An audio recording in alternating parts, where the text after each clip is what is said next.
இருக்கிறது. எனவே தமிழக அரசு தான் இதற்கு பொறுப்பேற்க. அது வேற வாயி. அப்படி சொல்ல முடியாது. இது நாரவாயி. அது வேற வாய், இது நாரவாய் அப்படின்னு திருமாவளவன் பேசிய வீடியோ இன்னைக்கு செம வைரலா போயிட்டு இருக்கு.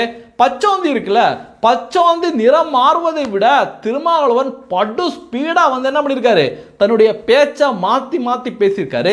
தமிழகத்துல ஜாதி ரீதியான ஆணவ கொலைகள் தொடர்ந்து நடந்துட்டு இருக்கு.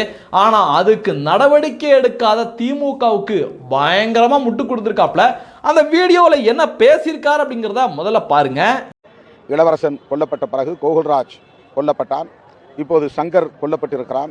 தென் மாவட்டங்களில் இது நூற்றுக்கணக்கிலே நிகழ்ந்து கொண்டிருக்கிறது. எனவே தமிழக அரசு தான் இதற்கு பொறுப்பேற்க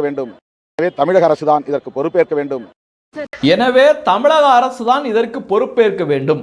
அதாவது அதிமுக ஆட்சியில் என்ன நடந்தாலும் தமிழக அரசு தான் பொறுப்பேற்க வேண்டும் அப்படின்னு ஒத்த காலில் நின்று துடிச்ச திருமாவளவன் இப்ப திமுக ஆட்சியில எப்படி தெரியுமா முட்டு கொடுத்திருக்காப்ல.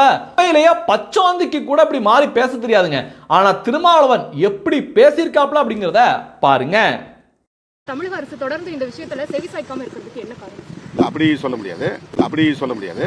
அவங்க முடிந்த வரையில் இருக்கிற சட்டங்களை பயன்படுத்தி நடவடிக்கை எடுக்கிறார்கள். உடனடியாக கவின் படுகொலையில் சம்பந்தப்பட்ட குற்றவாளிகளை கைது செய்திருக்கிறார்கள். ஏற்கனவே இருக்கிற சட்டத்தின் அடிப்படையிலான நடவடிக்கைகளை எந்த பாரபட்சமும் இல்லாமல் முதலமைச்சர் அவர்கள் மேற்கொண்டு வருகிறார் என்று நாங்கள் பெரிதும் நம்புகிறோம். இது என்னையா மண்ணாங்கட்டி விளக்கம்? அதாவது அதிமுக ஆட்சி காலத்திலேயே அந்த கொலையில சம்பந்தப்பட்டவங்கள கைது பண்ணாங்க, நடவடிக்கை எடுத்தாங்க. அப்ப மட்டும் முதலமைச்சர் காரணம் அப்படின்னு சொல்லிட்டு ஒத்த காலில் நின்ன இந்த திருமாவளவன், பிளாஸ்டிக் சேர் திருமாவளவன் இப்ப பாத்தீங்கன்னா இருக்கின்ற சட்டங்களை பொறுத்து நடவடிக்கை எடுத்துட்டாங்க, சிறப்பு நடவடிக்கை எடுத்துட்டாங்க அப்படின்னு. என்னையா இது உருட்டு? கொஞ்சமாவது சூடு சொர்ண உள்ள தலைவர்கள் இந்த மாதிரி உருட்டுவாங்களா அப்படின்னு எனக்கே புரியலைங்க. இப்படி பிளாஸ்டிக் சேர் திருமாவளவன் ஒரு பக்கம் உருட்ட, இந்த உண்டியல் கம்யூனிஸ்டுக்காரங்க இருக்காங்க பாருங்க, ரொம்ப மானஸ்தம் மாதிரி பேசுவாங்க. நாங்களும் எப்படி தெரியுமா இப்படி தெரியுமா அப்படின்னு சர்வாதிகாரம் இந்த அதிகாரம் அப்படின்னு பயங்கரமா வாய்க்கிலேயே பேசுவாங்க. அவங்களுடைய இரட்டை நிலைப்பாட பாருங்க. தமிழகத்திற்கே மிக அவமானகரமான செயலாகும். இது தமிழகத்தில் தொடர்ந்து நடைபெறுவது மிகுந்த கவலைக்குரியது. இன்றைக்கு இருக்கிற அரசாங்கம், அண்ணா திராவிட முன்னேற்ற கழக அரசாங்கம், இந்த பிரச்சனையை தடுத்து நிறுத்துவதற்குள்ள எந்த நடவடிக்கைகளையும் மேற்கொள்ளாமல் தொடர்ந்து வேடிக்கை பார்க்கிற காரணத்தினால்தான் இப்படிப்பட்ட சம்பவங்கள் தொடர்கிறது. தமிழகத்துக்கே அவமானம். இப்ப ஆட்சியில் இருக்க அரசாங்கம் தான் இதுக்கு காரணம், அவங்க தான் நடவடிக்கை எடுக்கல அப்படின்னு அழுத்தி பேசின இந்த உண்டியல் பசங்க இப்ப எப்படி தெரியுமா திமுகவுக்கு முட்டு கொடுக்குறாங்க? பயங்கரமான முட்டுங்க. உண்மையிலேயே இவங்கள மாதிரி முட்டு கொடுக்கிறதுக்கு உலகத்துல ஆளே கிடையாது. அப்படி முட்டு கொடுத்துருக்காங்க பாருங்க. நேரத்தில் சட்டபூர்வமான நடவடிக்கை எடுப்பதன் மூலமாக இதை தடுக்க வேண்டும் என்கிற முறையில் 3 கட்சிகளும் சேர்ந்து ஒரு கோரிக்கை விண்ணப்பத்தினை மூவரும் கையெழுத்திட்டு மாண்புமிகு முதலமைச்சரிடத்திலே கொடுத்திருக்கிறோம். அதை அவர் பரிசீலிப்பதாக தெரிவித்திருக்கிறார்கள். இதனுடைய தேவையை அரசும் உணர்ந்திருக்கிறது, முதலமைச்சரும் உணர்ந்திருக்கிறார்கள். அதை முழுமையாக அவர் செயல்படுத்த பல்வேறு பணிகளுக்கு மத்தியில் நேரம் ஒதுக்கி அதை முழுமையாக கேட்டு கோரிக்கை விண்ணப்பத்தையும் படித்திருக்கிறார்கள். சட்டம் கொண்டு வருவார்கள் என்று எதிர்பார்க்கிறோம். என்னமா உருட்டி இருக்காப்ல பாத்தீங்களா? சட்டம் கொண்டு வருவார்கள் என்று எதிர்பார்க்கிறோம், நாங்க 3 பேரும் சேர்ந்து இது பண்ணியிருக்கோம் அது பண்ணியிருக்கோம் அப்படின்னு. இந்த உண்டியல் கம்யூனிஸ்டுக்கெல்லாம் வெக்கமே கிடையாதுங்க, கொஞ்சம் கூட வெக்கமே கிடையாது. இவங்களுக்கு எங்க சூடு சொரண வெக்கம் இருக்க போது? 25 கோடிக்கு தங்களுடைய கட்சியை கொண்டு போய் அறிவாலய வாசல்ல அடகு வச்சுக்கிட்டு திருவோடு ஏந்தி நின்ன பயிர்களுக்கு வெக்கம்னா என்னன்னு தெரியாது. அதை பத்தி நம்ம பேசி பிரயோஜனமும் கிடையாது. அடுத்து பாத்தீங்கன்னா கனிமொழி அவர்கள் வாய்க்கிலேயே பேசின வீடியோ இன்னைக்கு செம வைரலா போயிட்டு இருக்கு. மக்கள் காரி துப்பி அந்த வீடியோவை இன்னைக்கு செமையா வைரல் பண்ணிட்டு வராங்க பாருங்க. 500 ரூபாய் கேஸ் சிலிண்டர் வழங்கப்படும். அதே போல பெட்ரோல் இப்ப ஜாஸ்தி, நம்ம ஆட்சி வந்தவுடன் 75 ரூபாய்க்கு வழங்கப்படும். அதே போல டீசல் 65 ரூபாய். விவசாய கடன் ரத்து செய்யப்படும், கல்வி கடன் ரத்து செய்யப்படும், டோல்கேட் எல்லாம் மூடப்படும். இதெல்லாம் நம்முடைய முதலமைச்சர் அவர்கள் தந்திருக்கக்கூடிய வாக்குறுதி. அதுவும் இறுதி அவனு சொன்னாங்க பாத்தீங்களா, டோல்கேட் மூடப்படும் அப்படின்னு. அதாவது குறைந்தபட்சம் ஒரு 50 விழுக்காடாவது சாத்தியம் உள்ள வாக்குறுதிகளை அரசியல் கட்சிகள் கொடுப்பது வழக்கம்.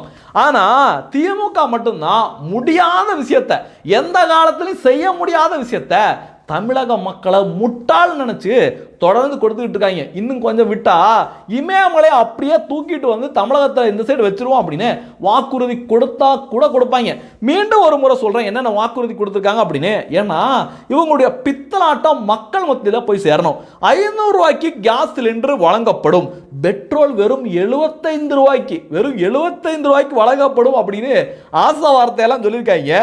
டீசல் வெறும் 65 ரூபாய்க்கு வழங்கப்படும், விவசாய கடன், கல்வி கடன் ரத்து. இதை பற்றியெல்லாம் வாயா திறக்கிறது இல்லை. ஒவ்வொரு இளைஞனும் இதை வந்து புரிஞ்சுக்கணும். கல்வி கடன் ரத்து, கல்வி கடன் ரத்து அப்படின்னு தெரு தெருவா கூவுனாங்க. ஒண்ணுமே திமுக அரசாங்கம் அதை பத்தி பேசக்கூட இல்லை. அப்புறம் இறுதியா சொன்ன டோல்கேட் மூடப்படும். இதெல்லாம் இன்னைக்கு செம காமெடியா போயிட்டு இருக்கு. இப்படி ஒரு சைடு கனிமொழி அவர்களுடைய இந்த வீடியோ காமெடியா போயிட்டு இருக்கல, ஸ்டாலின் அவர்கள் இன்னைக்கு மிக முக்கியமான ஒரு அறிவிப்பை, ஒரு காமெடி அறிவிப்பு வெளியிட்டு இருக்காரு. மோடியால் முடியாததே ஸ்டாலின் சாதிப்பதால் வயிற்றெரிச்சல் அப்படின்னு தனக்கு தானே பெருமை பீத்திக்கிட்டு அலைகிறாரு. ஏன் வந்து இந்திய பிரதமரோட நிப்பாட்டிட்டீங்க? அமெரிக்கா பிரதமர் அதிபர் ட்ரம்ப் இருக்கார்ல, அவரை விட, ஜப்பான் அதிபரை விட, ரஷ்யா அதிபரை விட நான் வந்து சிறப்பாக செயல்பட்டு இருக்கிறதுனால உலக நாட்டில் இருக்கிற எல்லாருமே என் மேல வைத்தறிச்சல் இருக்காங்க அப்படின்னு சொல்லிட்டு போக வேண்டியது தானே. என்னமா பேசியிருக்காரு பார்த்தீங்களா? எனக்கு தெரிஞ்சு 4.5 வருடத்தில் ஸ்டாலின் அவர்கள் சொன்ன ஒரே ஒரு உண்மை இதுதான். என்ன அப்படின்னு பார்க்குறீங்களா?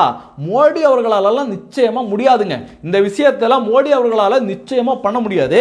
தமிழகத்தில் நடக்கின்ற கொடூரமான லாக்அப் மரணங்கள், அண்ணா யூனிவர்சிட்டி பாலியல் குற்றங்கள், சட்டம் ஒழுங்கு பிரச்சனை, கள்ளசாராய மரணங்கள், இப்படி எண்ணில் அடங்கா சட்டம் ஒழுங்கு சீர்கேடு. அதுவும் ஸ்டாலின் அவர்கள் தான் உள்துறை வச்சிருக்காரு, காவல்துறை கட்டுப்பாட்டில் வச்சிருக்காரு. அவருடைய கீழே இருக்கின்ற அவர் கவனிக்க வேண்டிய துறையெல்லாம் பார்த்தீங்கன்னா சீரழிஞ்சு கிடக்கு. அதனால ஸ்டாலின் அவர்களே உண்மையை பேசியிருக்காரு.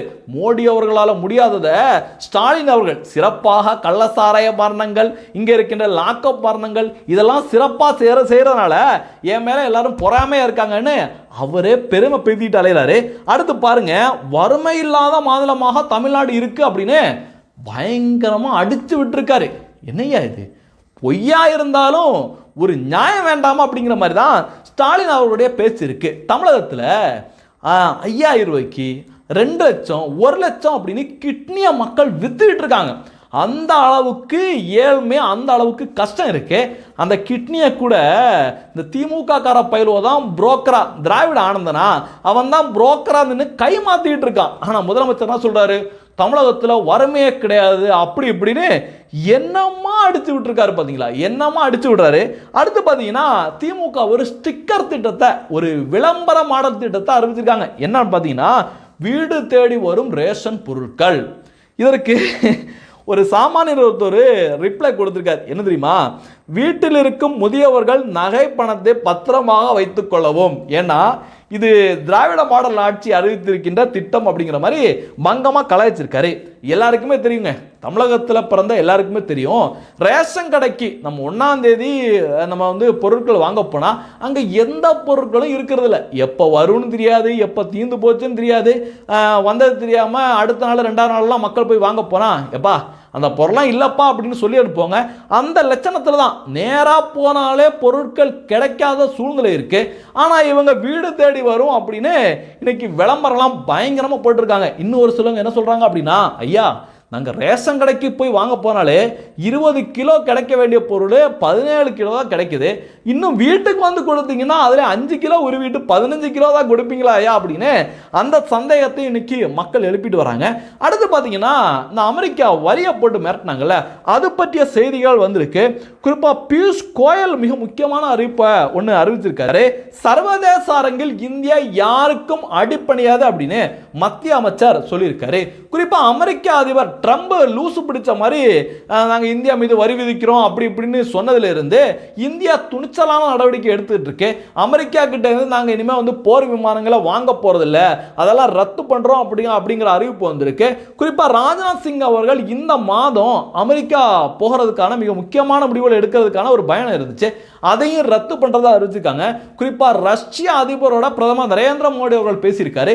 ரஷ்ய அதிபரும் இந்தியாவுக்கு வர்றதுக்கான சாத்தியக்கூறுகள் இருக்கு, அதுக்கான தேதியும் முடிவாக இருக்கிறதா செய்தி எல்லாம் வந்திருக்கு. இதெல்லாம் பார்த்து ட்ரம்ப் இன்னைக்கு என்னையா இது என்ன பண்ணாலும் காங்கிரஸ் ஆட்சி காலத்தில் அமெரிக்காவுக்கிட்ட வந்து காங்கிரஸ் கை கட்டி நின்னாங்க. ஆனால் பிரதமர் நரேந்திர மோடி அவர்கள் இப்படி துணிஞ்சு அடிக்கிறாரு அப்படின்னு இன்னைக்கு ட்ரம்ப் புலம்பக்கூடிய சூழ்நிலை வந்திருக்கு. குறிப்பாக ட்ரம்போட கட்சியில் இருக்கிற எம்பிக்களே ட்ரம்ப் இன்னைக்கு காரிக்கு துப்புற நிலைமைக்கு ட்ரம்ப் இன்னைக்கு வந்திருக்காப்புல. நிறைய பேர் என்ன விமர்சனம் பண்ணிட்டு வராங்க அப்படின்னா, நம்ம தமிழ்நாட்டு வைகோ மாதிரி தாங்க ட்ரம்ப் அமெரிக்காவில் இருக்காரு அப்படிங்கிற பங்கமாக கலாய்ச்சிட்டு வராங்க.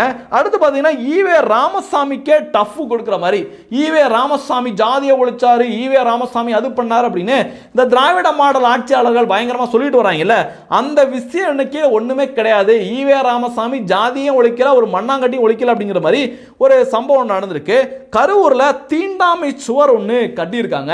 அதை அகற்றுவதற்காக போலீஸ் இன்னைக்கு மிகப்பெரிய அளவில் பாதுகாப்புக்காக குமிச்சிருக்காங்க அப்படிங்கிற தகவல் இன்னைக்கு வந்திருக்கு. ஏன்னா இந்த திமுக இருக்கிற இடம், திமுக என்னைக்கு தமிழகத்தில் அகற்றப்படுதோ அன்னைக்கு ஜாதி ஒழிக்கப்படும். இந்த திராவிட என்னைக்கு தமிழகத்தை விட்டு அகற்றப்படுதோ அன்னைக்கு ஜாதி ஒழிக்கப்படும். ஏன்னா திமுகவான் ஜாதியையும் ஜாதி சங்கங்களையும் தொடர்ந்து வளர்த்துட்டு இருக்காங்க.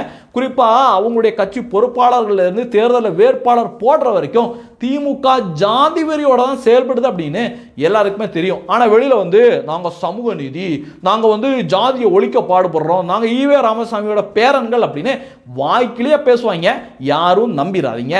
இந்த தகவல்களை பற்றி நீங்கள் என்ன நினைக்கிறீங்க அப்படிங்கிறதையும் பதிவு பண்ணுங்க. நன்றி, ஜெய்ஹிந்த், வந்தே மாதரம். அடுத்து இன்னொரு விஷயத்தை உங்கள்கிட்ட ஷேர் பண்ணிக்கணும் அப்படின்னு ஆசைப்படுறேன். நம்முடைய பாரத் ஃபர்ஸ்ட் சேனலுக்கு நீங்கள் பேராதரவை, மிகப்பெரிய ஆதரவை கொடுத்துட்டு வரீங்க. எல்லாருக்குமே நெஞ்சார்ந்த நன்றியை தெரிவிச்சுக்கிறேன். நம்முடைய சேனலுக்கு அடுத்த கட்ட வளர்ச்சிக்காக ஒரு கேமரா, இப்போ நம்ம வந்து மொபைலில் தான் ஷூட் பண்ணிட்டு இருக்கோம் அந்த வீடியோக்கள் எல்லாமே, ஒரு கேமரா, ஒரு சிஸ்டம் இதெல்லாம் வாங்கலாம் அப்படின்னு முடிவு பண்ணியிருக்கோம். நீங்கள் அதுக்கு பங்களிப்பாக ஏதாவது உதவி பண்ண நினச்சிங்கன்னா டிஸ்கிரிப்ஷனில் ஜிபே நம்பர், அக்கௌண்ட் நம்பர் எல்லாமே கொடுத்துருக்கேன். நன்றி, ஜெய்ஹிந்த், வந்தே மாதரம்.